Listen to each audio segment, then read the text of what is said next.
I'm in Texas for the E3 Overland event here at the Merus Adventure Park, and there's snow up in those mountains.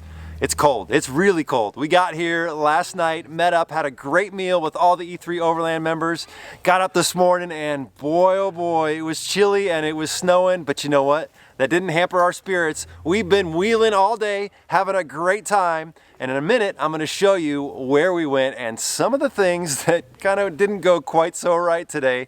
And then I'm gonna go have some dinner, hang out at the campfire, and tomorrow what I wanna do is we're gonna go wheel some more, but more importantly, I wanna show you all these unique and different camp setups. I think you guys are really gonna enjoy this. So go check out how our morning started.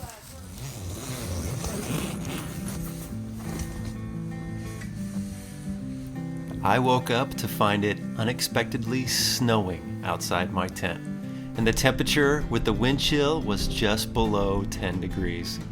Just the week before in the Texas Panhandle, it was in the 70s, and next week it's expected to be even warmer. We just happened to time our trip during this sporadic weather, but cold weather or not, we all plan on having a great next couple days out here exploring, camping, and sharing stories. We didn't spend much time hanging around camp this morning for obvious reasons, and we were soon on the trail. We're about to hit a trail called the VR4 North. This is the actual first machine cut trail we ever built here at Merus. And VR4 is kind of what we call a little family. So we're really proud of this trail. And it's got some amazing views. But as you guys get into the trail, you may want to go ahead and put it in 4 low, and you can just leave it in 4 low for the rest of the journey. The Merus Adventure Park has over 48 miles of trails, and the one we are running this morning is rated as easy and runs along the rim of the Palo Duro Canyon. While the trail is easy, the snow did add a slight element of difficulty, and we were all very mindful of our speed and our line since we were so close to the cliff's edge a few times. The Palo Duro Canyon is the second largest canyon in the United States, and if you've never been to this hidden gem, I encourage you to add it to your bucket list. This is my 4th time out here, and I still plan on coming back because there is so much to see and so many other trails out here I want to explore. You can see our group this weekend is diverse. We got stock vehicles, larger vehicles, plenty of Jeeps, and I brought the Bronco because later I'll be putting it to the test on a much harder trail. But not only are our vehicles diverse, but so is the level of experience in this group. For a few, this is their first time wheeling like this.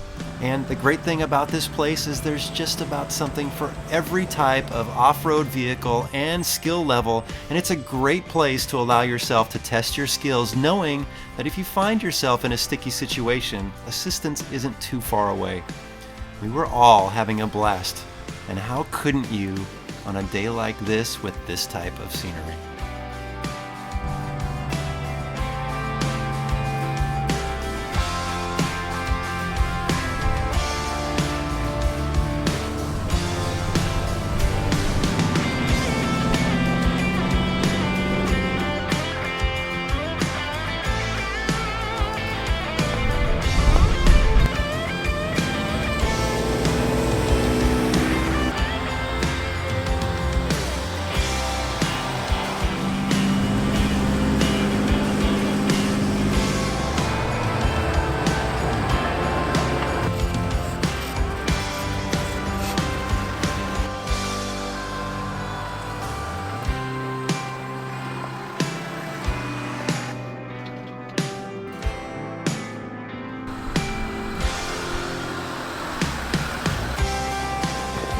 After about an hour on the trail, we took a quick stop at a very scenic overlook to take a moment and just soak it all in. There really is no bad view out here, and today, with the snow sprinkled on the Red Canyon walls with the green trees scattered about, was something special. After a nice break, we were back on the trail, which continues to wind its way along the canyon ledge. There were a few tight turns, and I was asked to see if I could make this turn right here using the Bronco's Trail Turn Assist, something I really haven't used yet. The turn assist locks up the rear inside tire on the side you are turning towards to help you turn the vehicle sharper. You can see here it works well, and while I think if you're in a tight technical situation, this can be a very helpful tool, but I don't think it's something that needs to be used often. I'm actually not a fan of how it digs in and drags along the trail, but there's no denying that this could be a useful tool. I think I'll just stick to doing 2 and 3 point turns the majority of the time. There were also a few steep climbs on this second half of the trail. This one here in particular took some good momentum to get up, but we did have to lend a hand to one in our group. This Bronco Sport is very well equipped with a small lift and slightly larger tires, but sometimes it's best to just get a little assistance instead of forcing it and potentially breaking something. And I'll be getting the same kind of assistance on the trail tomorrow afternoon, but more of that later. Keep going. Go, go, go.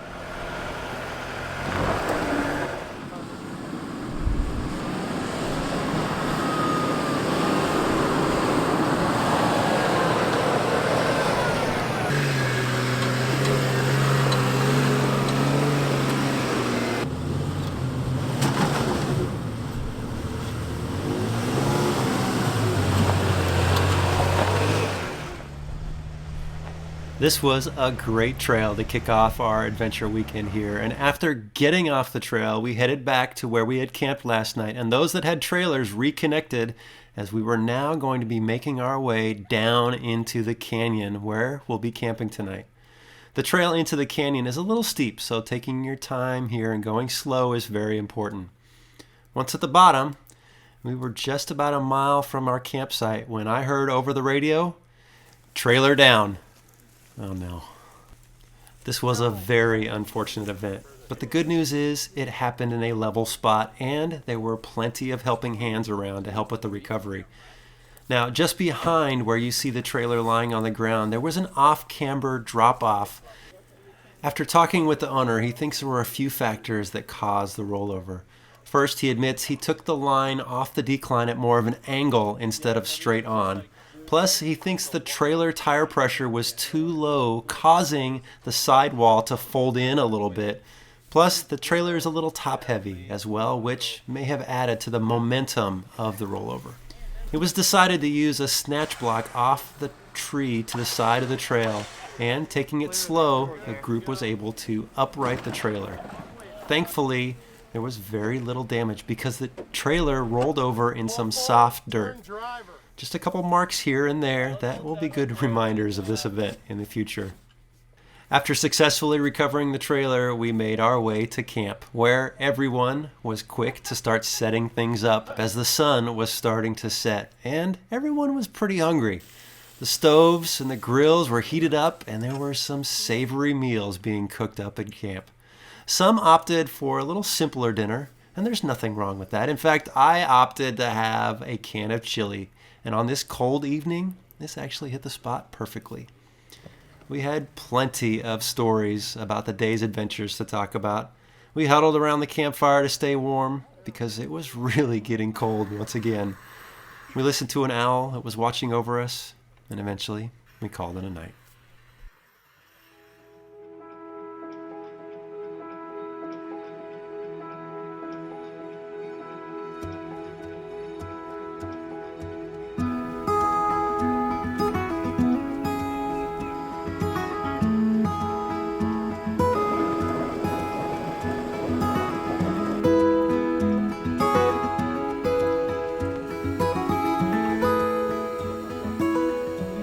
Well, last night was very cold.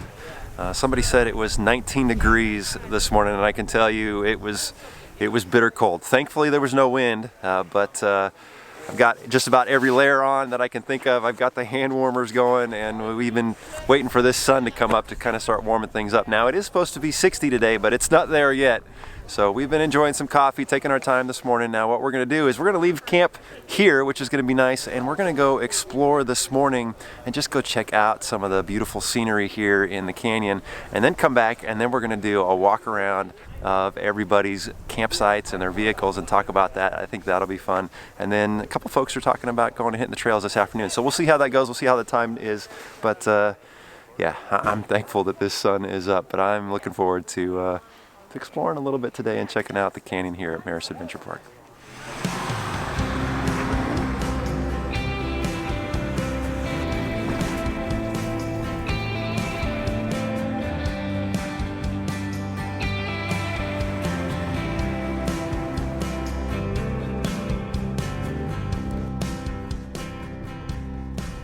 Just rolled out of camp a couple minutes ago, and boy, I'll tell you, it's nice to have some heated seats and heated steering wheel. I was cold this morning. Getting out of my minus 30-degree sleeping bag was tough, as it was chilly out, but we're good now. We're gonna go explore the Palo Duro Canyon here at Merus Adventure Park. And if you don't know about this canyon, it's the second largest canyon in the United States, and it is beautiful out here. I mean, the fact that you can come out here and wheel over 40 miles of trails and camp and explore is just, if you get the opportunity to come out here, it's so worth it, guys. It's awesome. Now, yesterday, you know, we went through some challenges yesterday with having to tug some folks out of some sticky situations, and then with a trailer falling on its side. But you know, the great thing is we were around the campfire last night. Everybody had a positive attitude and was having a blast and a great time. And that's what I love about the E3 Overland community, is everybody is so like-minded and just so willing to come out here and explore and have adventures. And you know, if you get through a challenge, you just got to figure out a way through it. And it was just a good night last night. So it's great hanging out with these folks. I'm looking forward to checking out some more of the canyon today and kind of, you know, seeing what this Bronco will do.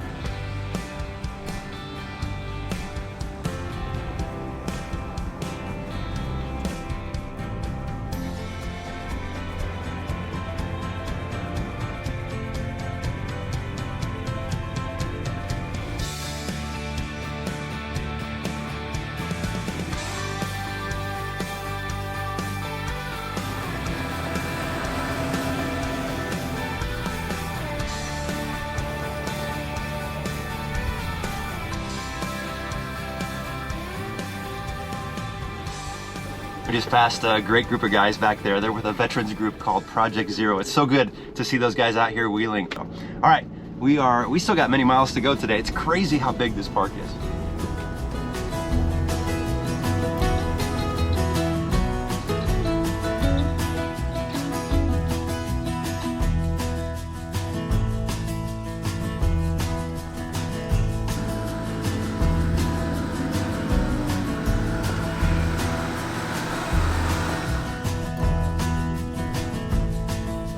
With the weather now warming up, we stopped and took a break to explore a cave just off the trail.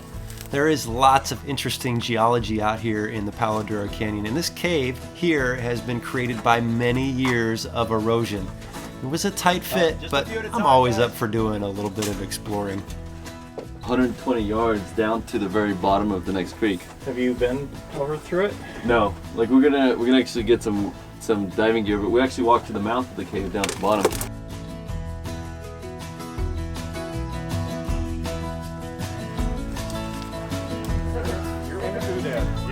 Yeah.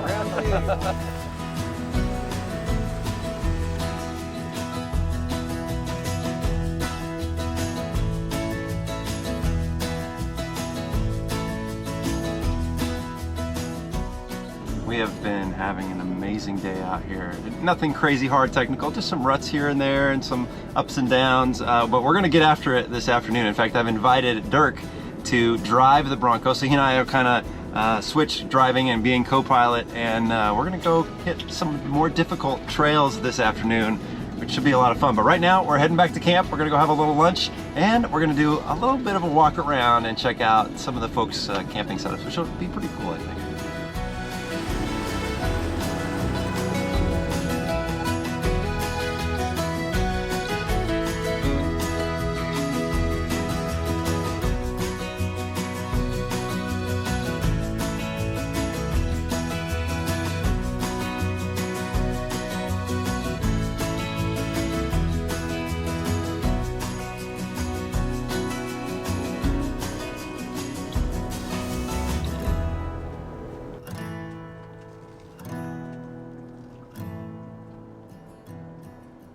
right, we made it back to camp, and we're gonna grab a little bit of lunch, and then we're gonna do a little walk around of the campsites and check out folks' vehicles. That'll be fun. I think just for all of us, just to see what gear folks are using. And what a stark contrast to the weather that we've been having. It is in the mid-60s right now. The sun is shining, it's warm.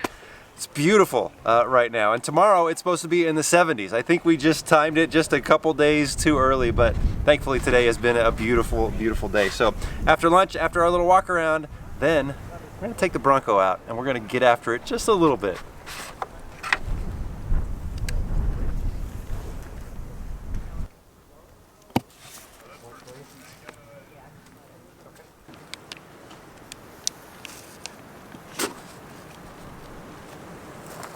All right, everybody in camp has had lunch, and we spent the last hour and a half walking around, and everybody talked about their vehicle and their camp setup.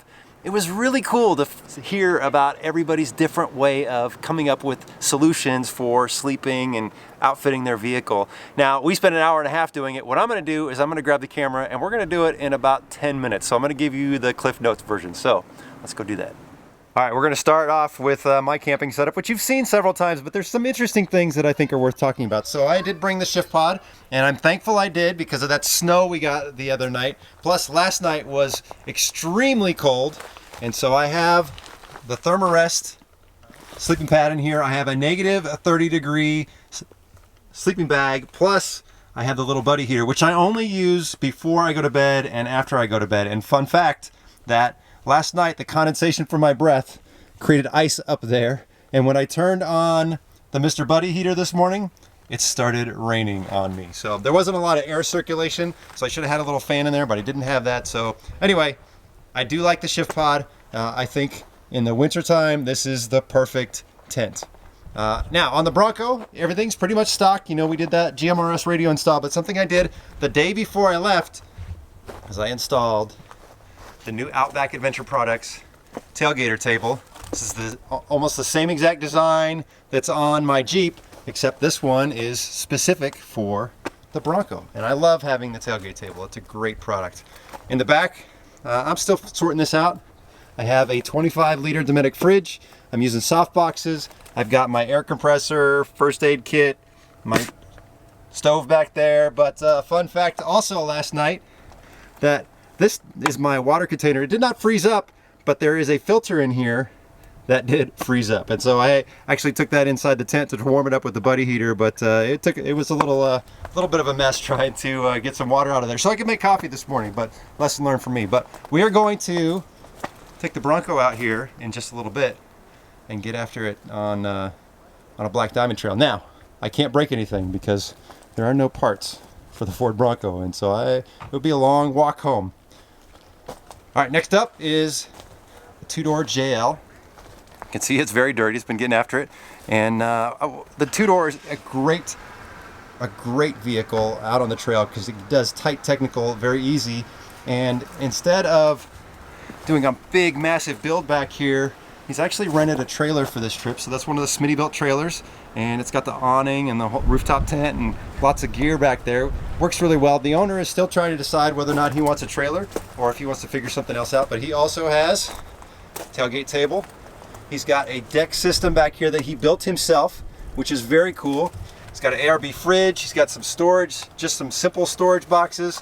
And then up on the dash, he's got all kinds of iPads, GPS, GoPro, 67 design stuff. That's really good stuff. And what I like is up here, he's got a little KC LED light that he's mounted so he can see his table. It's a perfect spot for that. So nice little two-door.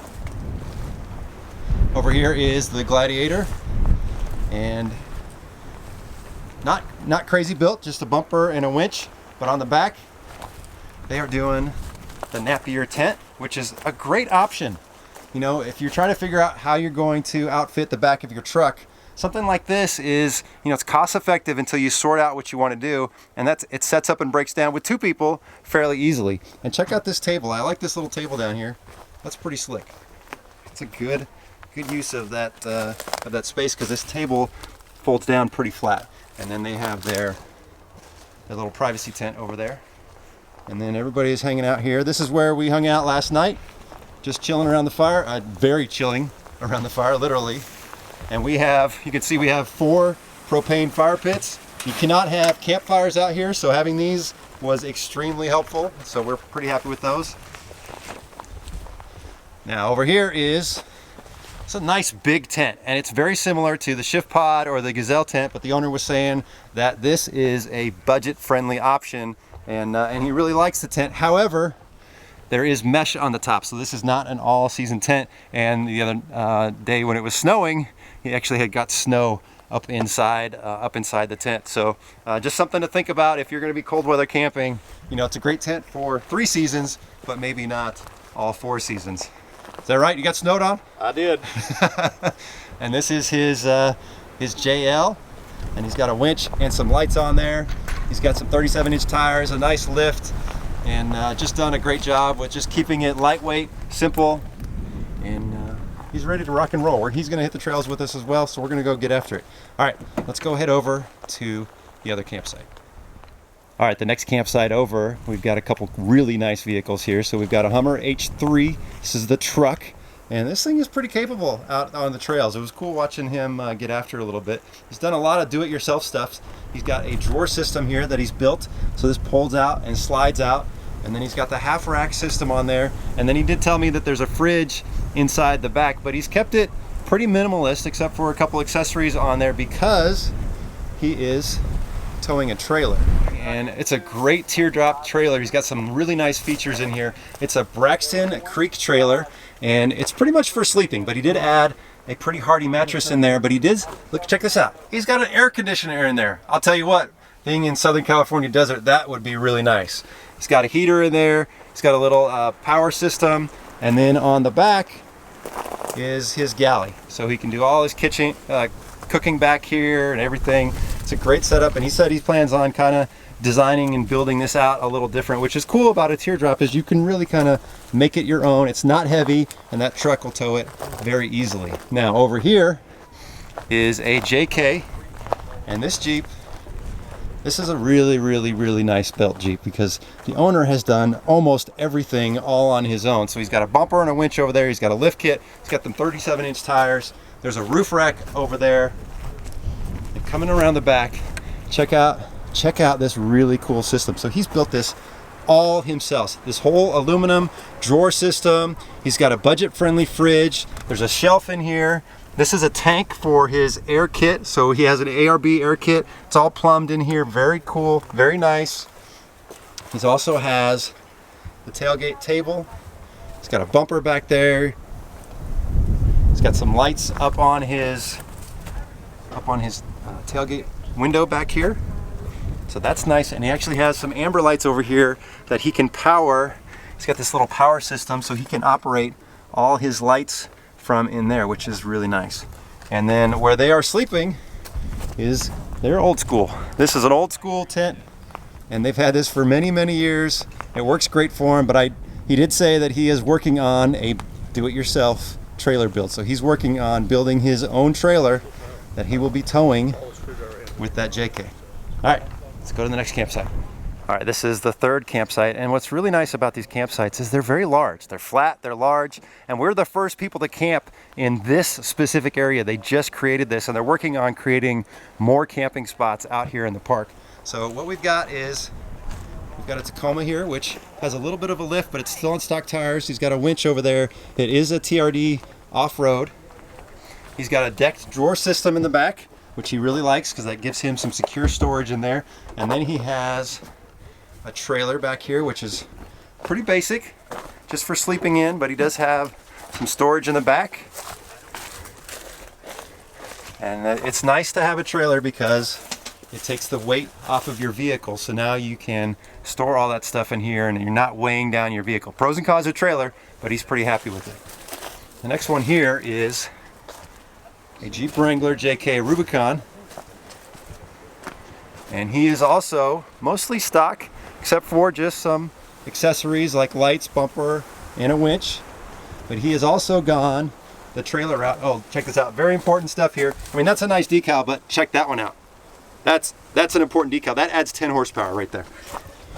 So he also has the tailgate table. Are you seeing a trend here? We all have the same table. He's got some soft boxes back there, but then he has the Patriot Campers X2 with the full tent and annex. And if you remember years ago, I had a blue X2. I really like that trailer. It's a little more compact. It's only 20 gallons of water. It's got 100 amp hours of battery, but it's still perfect for towing with a JK because it does not weigh much.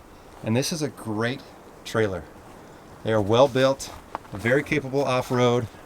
It's got his fridge, it's got storage. This is like a little dry pantries for dry foods. And then, look, if you're one person or a big family, you got all that sleeping space, all that privacy space. Very nice. Over here, we're gonna jump straight to the tent, which is the Gazelle. I think this is the T4. And what I like is they're living good. They've got some cots in there. So they're very comfortable. Nice warm sleeping bags and blankets. These are great tents. Pop up and break down is very fast. Got a privacy tent over there for taking care of business. And then they have a Jeep JL. They've got these rack systems on the side for carrying fuel. He's got a snorkel up here. Very nice. And then in the back, just peek in the back here, he's got a shelving system. He's got a Dometic fridge with a slider, some storage, and hey look, there's another Outback Adventure tailgater. All right, one more campsite to check out, guys. All right, walking over to the last campsite. We got 4 vehicles over here, so we'll start on this side. And yes, this is the trailer that had a little hiccup yesterday, but look at it. Does it look like a trailer that was laying on its side? Absolutely not. They've done a great job of kind of just getting this thing all back together. There's a little dent here and there and some scuffs and scrapes, but you know, look, this is a nice trailer. You got storage for fuel. They've got 200 amp hours of battery. They've got this massive tent up there that they really like. There are a couple that travels a lot, and this is a perfect setup for them. Again, the trailer helps take the weight off of your vehicle, and they do like doing some rock crawling. So check out this rig. Got some mean old tires on there. They're going to come out on the trail with us and get after it as well. So you got a JL here with some pretty well built tires, suspension, bumper lights. He did say this is the 2-liter turbo. They're very happy with it. In the back, just got a fridge and just some basic storage gear. When you have a trailer, you don't have to put a lot of weight on your vehicle, which is, you know, it's a huge benefit.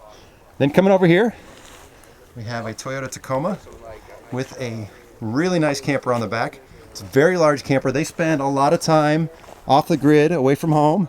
And so they've got all the nice amenities up there, toilet, sink, bed, all that kind of stuff. And it fits on a very capable truck. And so, you know, there's a lot of weight back there, so they got to be careful when they're going through some of the technical stuff that we're doing out here. But they're taking their time and they're doing fine with it. But that's a nice setup. You know, it's a pop-up tent. It's easy setup and breakdown, and 2 people can spend weeks and weeks in there with all their gear. All right, over here we have a 4xe. It's actually, check it out. Doesn't even have the plates yet. Brand new. He's only had it for a short period of time, and check out everything he's done to it in the short period of time. So he's got the backbone roof rack system from Rhino Rack. He's got an iCamper up there on the top. And they're a family of 4, so they have the very large iCamper, and they're pretty happy with it. It's got some dash-mounted gear in here. But in the back, he's already done something that I think is really fascinating. So he's got a fridge, and this is, again, a budget-friendly fridge. But check out this drawer system. You're probably wondering what this is. And come to find out, this is actually an RC car like toolkit. So these are all PVC drawers that are very light, and this whole thing comes out, and so he keeps all his kitchen gear in there. He's not doing RC cars anymore, but that's really nice. It's got a GSI stove, and I like how flat that is. Oh, hey, check out that coffee. Oh yeah. All right, next up is one that I think we have all been very impressed with, and that is the Bronco Sport. He's lifted this a little bit. He's got some bigger tires on there. He's got a roof rack, Max Tracks. He's got some lights on there. It was great watching this thing perform out on the trail. Now, he got stuck a couple times and we had to pull him out, but That's because he was towing a trailer. At least I'm going to give him that, because I think if he wasn't towing a trailer, he would have been fine through everything. But sometimes the weight of a trailer can hinder you. And the cool thing about his trailer, check this out. He built this himself. Check that out. That is some good quality, guys. That looks like something you would buy at a trailer store. He made this all by himself. Started out with a Harbor Freight trailer frame and just went up from there. And he's got just about everything he needs for him and his family to enjoy a great adventure. It's not a heavy trailer, but it is. It's a very nice quality. All right, that was campsite number 4. All right, so that was the Cliff Notes version of the camp walk around. It's great to see all the varieties of ways to overland. It's really cool to see that. Now, I'm gonna pack up the Bronco and we're gonna go hit the trail. All right, this is probably the part that I've been the most excited for, is taking the Bronco out on some Black Diamond trails. This is Dirk, the owner of Merus Adventure Park, and he and I are gonna co-pilot through some of this. You've never driven a Bronco before? This is the first time I drive a Bronco, so really excited about it. You're a Jeep guy. I mean, let's be honest. Yeah, I'm through and through a Jeep guy. Yeah, and you've done all these trails. You've made these trails using your Jeep, so it'll be interesting your impressions on how the Bronco performs on these trails that you know so well. Yeah, there's definitely a couple of spots that I have in mind that I'm really curious to see how the Bronco's going to handle. Okay. A little bit of loose stuff, a little bit of off camber. Okay. So really excited about it. All right, we can't break anything because there are no replacement parts for the Ford Bronco. So we're good. But I want to have if something fun today. broke, you can always leave it here, and then you can fly back to California. Right. Okay, real quick, tell everybody. I mean, this is my 4th time out here. I love it. Tell these people about Merus. Yeah, so Merus Adventure Park is, it's a park. We bought a ranch in Texas in Palo Duro Canyon. And not a lot of people know about Palo Duro Canyon. You've been here obviously several times now. And it's the 2nd largest canyon in North America, and it's actually located in Texas. So really, really excited to share that with the world. This is the only place that you can publicly off-road in Palo Duro Canyon. So we opened this outdoor adventure park, and we off-road and overland here. We hike, mountain bike, and camp. But we specifically decided not to allow side-by-sides, four-wheelers, or dirt bikes. And then we also tell people we're a low noise, slow speed park. So it's really a place to just come out, enjoy nature, learn new skills, and most importantly, have an adventure. Yeah.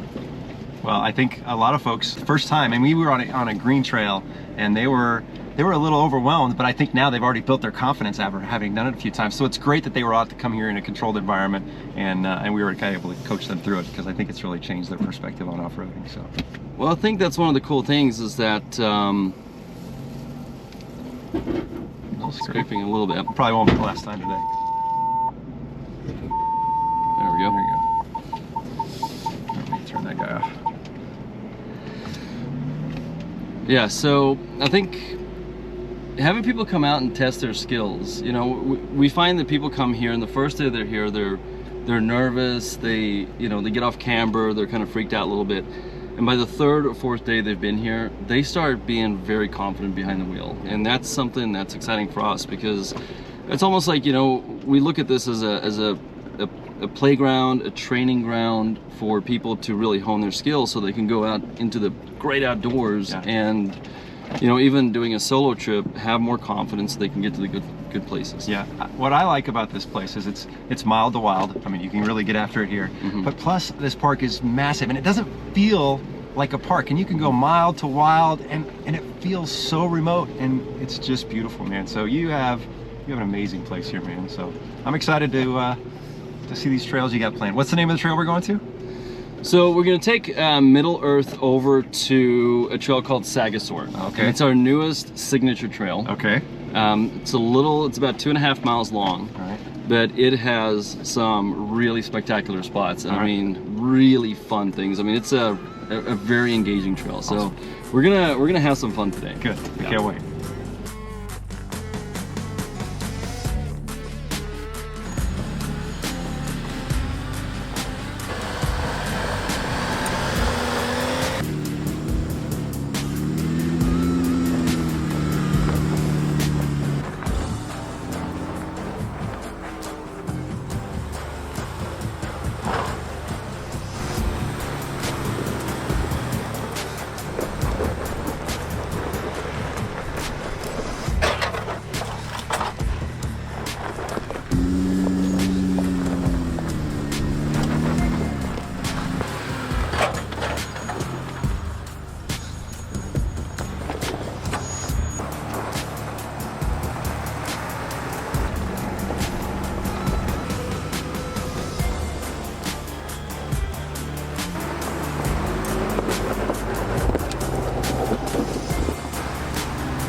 So far, this trail is very engaging.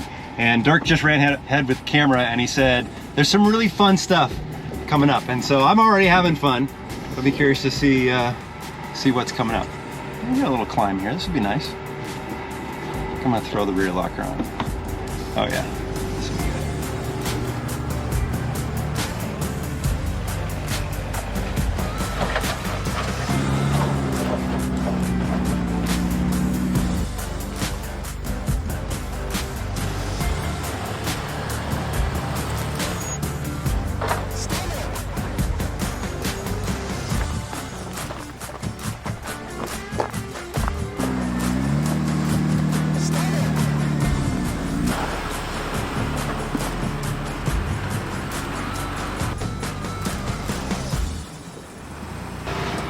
This trail is super engaging. Oh my gosh, how much fun is this? Going up and down, tight turns, big rocks, steep drops.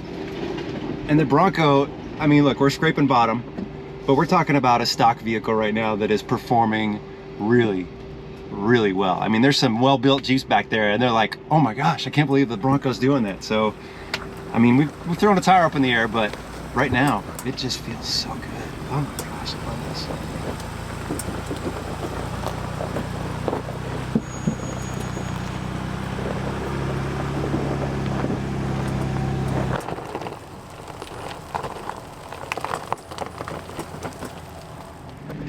Brad's filming, he's trusting me and his Bronco. So I'm going to see if we can get this thing lined up to get our really nice wheel lift. Okay, now Dirk and I talked specifically about this spot, and he is intentionally taking a line that is very difficult, but one that he has driven his Jeep through many times. Oh yeah, I had a little heart attack right there. But he drove through it, and even though that rear tire was very high in the air and the whole Bronco leaned forward, the Bronco did make it. But I don't think we need to do that again.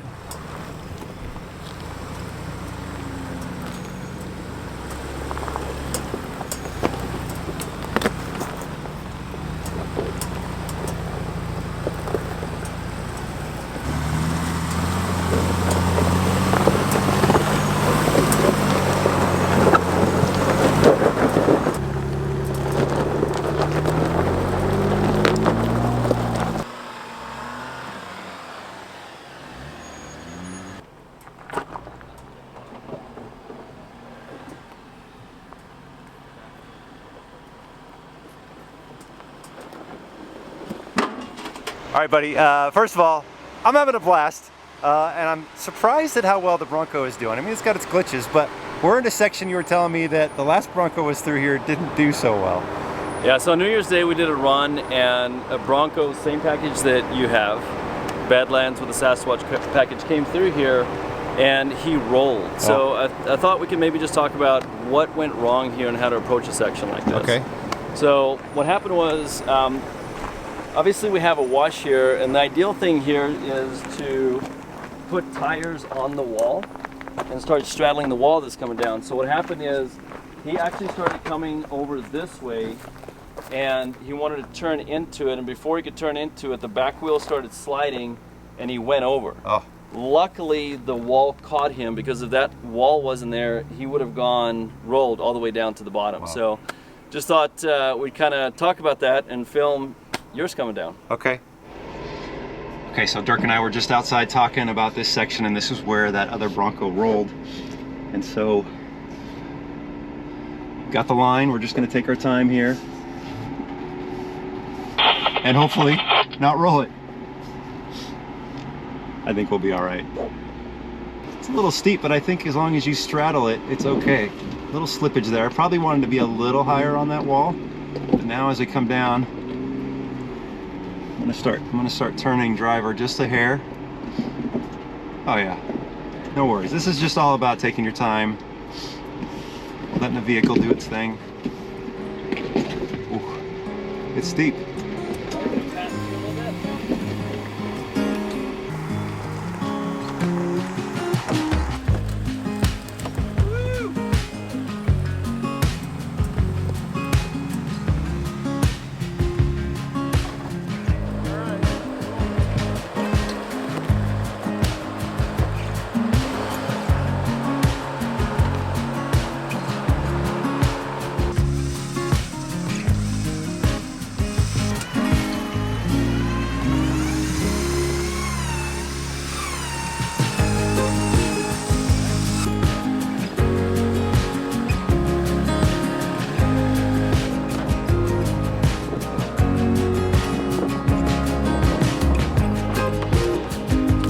So over here, yeah, you're doing great. Just keep hugging it.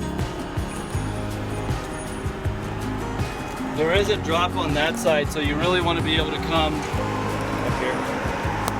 Down low. right. Am I clear? I can't tell if I'm clear of it. Yeah, you're clear of this rock. Get on your front. All right, you're about to drop. There you go. Okay, straighten it out. There you go.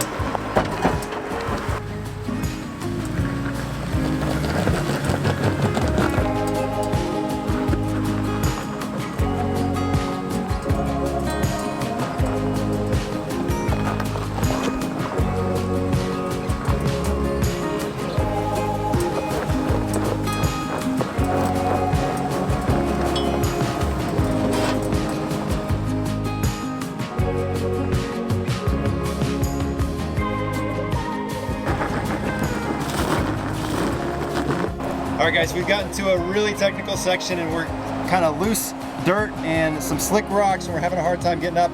And of course, I don't have a winch on the Bronco yet because there aren't one available. So we have attached the winch line from the Jeep behind us all the way up a tree to a snatch block to a strap, and hopefully that's enough to get us through this. All right, go ahead and start going in. Brad, cut it this way. Winch in.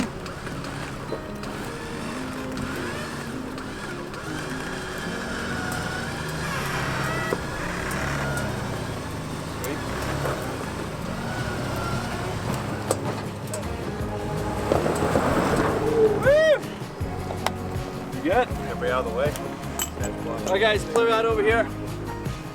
All right, Brad, come on up. Turn it or straight? Yeah, just like that.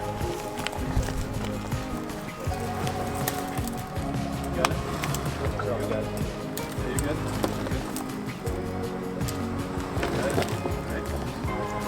You good? Keep doing it there.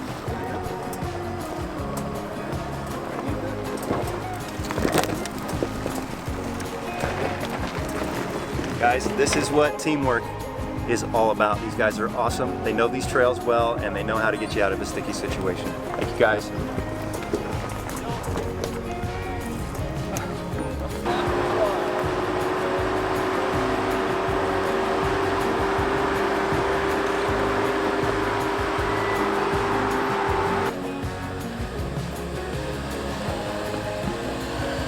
Okay, start turning.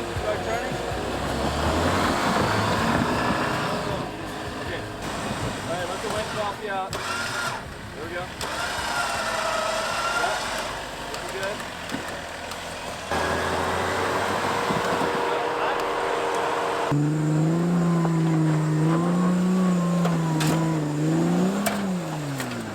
You got it.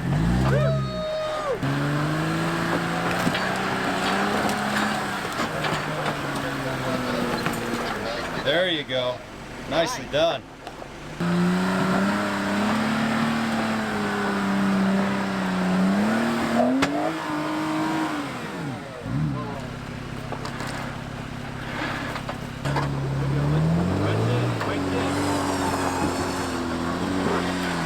Right, we'll drop. Go ahead and leave your controller hooked up.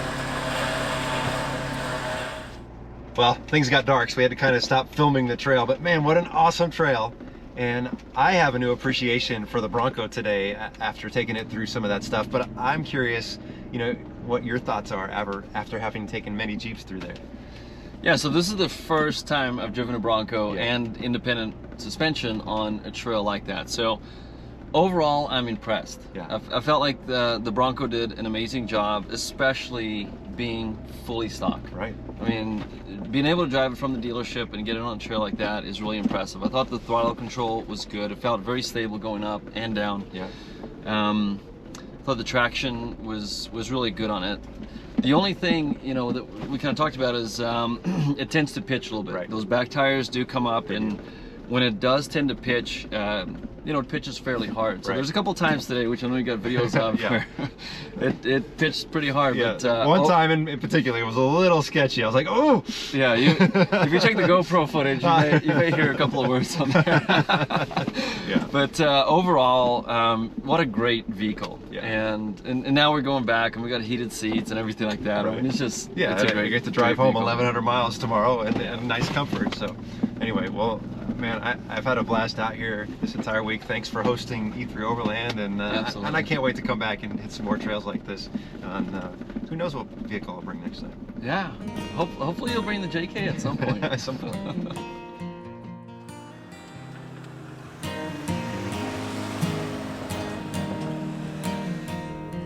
You know, we lived in Minnesota for 7 years, and for the last 6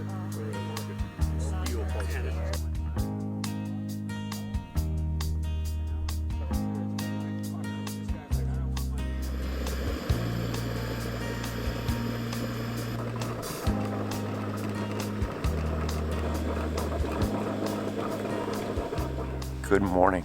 What a beautiful morning. It's warmer than it's been the last couple mornings. It's so nice out here. And we've just been swapping stories about last night's trail run. That was a blast last night. Now, we are going to be packing up and heading home. But I gotta tell you, I love this place. Merus Adventure Park is awesome, and coming out here and hanging out with all the E3 Overland members for the last few days has been amazing. I will leave links down in the description for both E3 Overland membership, and if you want to come check out the park, I encourage you guys to do that. Hope you have enjoyed hanging out with us in this video. We'll see you in the next one.